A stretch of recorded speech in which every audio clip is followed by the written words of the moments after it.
வணக்கம் மக்களே, இது உங்கள் பாடறிவோம் படிப்பறிவோம். இந்த வார டீச்சிங் எபிசோட்ல தமிழ்லேருந்து கொஞ்சம் விலகி ஒரு அழகான அற்புதமான ஒரு ஹிந்தி பாடலை தான் கற்றுக்க போகிறோம். 1942 அப்படின்னு சொன்னால் ரொம்ப பழைய பாடல் நினைப்போம். 1994 தான் அந்த படம் ரிலீஸ் ஆச்சு. 2025 பாடறிவோம் படிப்பறிவோம் அந்த பாடலை கற்றுக்க போகிறோம்.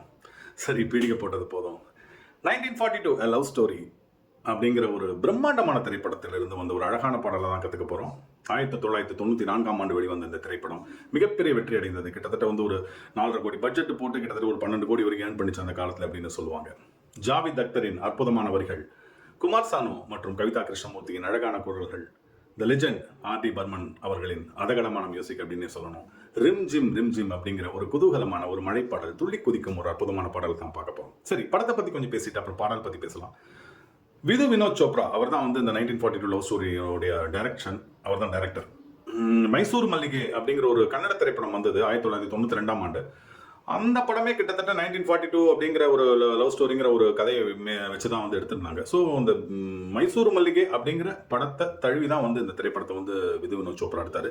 சஞ்சய் லீலா பன்சாலி அவர் வந்து இந்த படத்திற்கான திரைக்கதை மற்றும் வசனத்துக்கு வந்து மிக உதவியாக இருந்தார் அப்படின்னே சொல்லணும். ஒரு மிகப்பெரிய டீம் அப்படின்னு சொல்லலாம். இந்த படத்தை பொறுத்த வரைக்கும் அனில் கபூர், அப்புறம் வந்து மனிஷா கொய்ராலா, பிரான் இருந்தார், டானி டென்சோங் அப்பா, ஜாக்கி ஷெரஃப், இது போல் எல்லாமே ஒரு மெச்சூர்ட் ஆர்டிஸ்ட் அப்படின்னு சொல்லணும். படம் வந்து என்ன சொல்கிறது, இளைஞர்களை முழுக்க வந்து அப்படி தேட்டருக்கு கட்டி இழுத்தது அப்படின்னே சொல்லலாம். இந்த படம் வந்து முதல்ல வந்து அனில் கபூருக்கு பதிலாக வந்து அமீர் கான், அப்புறம் வந்து மனிஷாவுக்கு பதிலாக வந்து மாதுரி தீக்ஷித்லாம் செலக்ட் பண்ணாங்க. கால்ஷீட் ப்ராப்ளம்னால வரல. இவங்க 2 பேர் தான் நடித்தாங்க. ஆர்.டி. பர்மன் அவரை பற்றி நம்ம வந்து இசை பாடலை பற்றி பேசுகிறப்ப நிச்சயமாக பேசலாம். இந்த படம் வந்து வாங்காத விருதுகளே கிடையாது. என்னன்னா வந்து என்னெல்லாம் அந்த காலத்து விருது இருந்ததோ, ஃபிலிம்ஃபேரு அது இதுன்னு என்னெல்லாம் இருந்ததோ, ஸ்டேட் அவார்டு எல்லாத்துலேயுமே ஒரு கேட்டகரியில் இருந்தது. அதாவது best actor, best actress, best direction, best movie, best singer Kumar Sanu, best singer வந்து ஃபீமேல் வந்து Kavita Krishnamurthy, best music director ஃபிலிம்ஃபேருக்கு வந்து ஆர்.டி. பர்மன் கொடுத்தாங்க. ஜாவேத் அக்தருக்கு வந்து பெஸ்ட் லிரிசிஸ்ட் அவார்டு கொடுத்தாங்க. ஏகப்பட்ட விருதுகளை வாங்கிச்சு. ஒரு பீரியட் மூவி 1942 வந்து ஒரு, அதாவது இந்த சுதந்திர போராட்ட காலகட்டத்தில் வந்து எப்படி வந்து இந்த காதல் எப்படி இருந்ததுன்னு ரொம்ப அழகாக சித்தரிச்சிருந்தாங்க. அந்த உடைகள் எப்படி இருந்தது, அந்த பழக்க வழக்கங்கள், அந்த பாஷை, அந்த வட்டார வழக்கு, அதெல்லாம் எப்படி இருந்தது, அந்த காதலே பொதுவாக எப்படி இருந்ததுங்கிறது வந்து ஆர்ட் டைரக்ஷன் வந்து ரொம்ப வந்து கடினமாக உழைச்சிருந்தாங்க இந்த படத்தை பொறுத்தவரை. ஏன்னா அந்த காலத்தில் செட்டை வந்து அப்படி அழகாக கொண்டு வரணும். அந்த ஒரு கான்ட்ராவர்சியான ஒரு லவ் ஸ்டோரி தான், ரொம்ப அழகாக வந்து டைரக்ஷன் வந்து செஞ்சுருந்தாங்க இந்த படம். எமோஷன்ஸ் அப்படின்னு சொல்லலாம், அந்த அளவுக்கு வந்து ரொம்ப அற்புதமாக இருந்தது. படத்தோட ஒரு மிகப்பெரிய பலம் அப்படின்னு பார்த்தா வந்து இசையமைப்பாளர் ஆர்.டி. பர்மன். அதாவது என்ன சொல்கிறதுன்னு தெரியல, அவர் இசையமைத்த கடைசி திரைப்படம் 1942 லவ் ஸ்டோரி. அதாவது இந்த படம் ரிலீஸ் ஆகிறதுக்கு முன்னாடி அவர் வந்து தவறிட்டார். 53 வயசு ஆச்சுன்னு நினைக்கிறேன். இங்கே எப்படி இளையராஜா தென்னிந்தியாவில் கோல வச்சுக்கிட்டு இருந்தாரோ, அதே மாதிரி நார்த் இந்தியாவில் வந்து ஆர்.டி. பர்மன் அப்படின்னா ஒரு லெஜெண்ட் அப்படின்னே சொல்லணும். இளையராஜாவிற்கும் ஆர்.டி. பர்மனுக்கும் அப்படி ஒரு நட்பு, அப்படி ஒரு புரிதல் இருந்தது.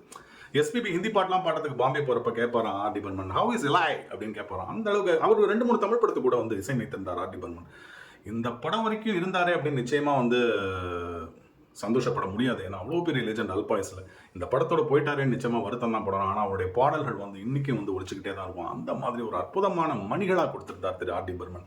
ஆர்.டி. பர்மனுக்கு ஒரு ட்ரிபியூட்டாகவே நிச்சயமாக பாடறிவோம் படிப்பறிவோம் இந்த பாடல் எடுத்ததற்கு ஒரு பெரிய சல்யூட் அப்படின்னு சொல்லி ஆகணும். எல்லா பாடல்களும் ஹிட். அதாவது இந்த மாதிரி படத்துக்கு போடுறப்போ ஒரு பீரியட் மூவியில் நீங்கள் வந்து அன்னைக்கு எப்படி இருக்கும், 1994 எப்படி இருக்கும் மியூசிக் இன்ஸ்ட்ருமெண்ட்ஸ், அந்த ட்ரெண்டில் நீங்கள் போட முடியாது.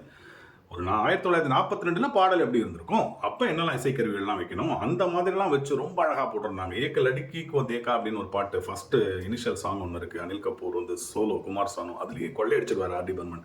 அதற்கு விருது கூட கிடைத்தது அவருக்கு, குமார் சானுக்கு. ரிம்ஜிம் வந்து உண்மையிலேயே வந்து ஒரு குதூகலமான ஒரு மழைப்பாடல் அப்படின்னு சொல்லணும். ரொம்ப அழகாக ஈஸியாக பாடலாம்.